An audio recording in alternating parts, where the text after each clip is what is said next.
যদি sign theta plus cos theta সমান √2 হয় তবে থিটা সমান কত, যেখানে থিটা 0 ডিগ্রি থেকে বড় এবং 90 ডিগ্রি থেকে ছোট।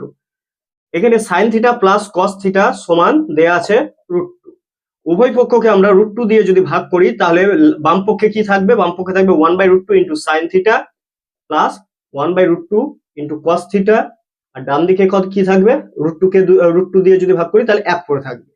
এখন 1/√2 কে আমরা লিখতেই পারি cos 45 ডিগ্রি আর পাশে সাইন থিটা। একইভাবে 1/√2 কে এইখানে আমরা লিখতে পারি সাইন 45 ডিগ্রি, কারণ আমরা ভালো করে জানি সাইন 45 এর ভ্যালুও 1/√2, cos 45 এর ভ্যালুও 1/√2, আর এখানে সাইডে আছে cos থিটা, ডান দিকে 1।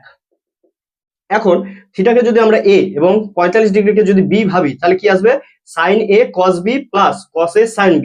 এটা হচ্ছে sin a প্লাস b এর ফর্মুলা। তাহলে sin a মানে হচ্ছে থিটা আর b মানে হচ্ছে 45 ডিগ্রি, আর ডান দিকে কত আছে 1। 1 না লিখে আমরা এটাকে লিখতে পারি sin 90 ডিগ্রি।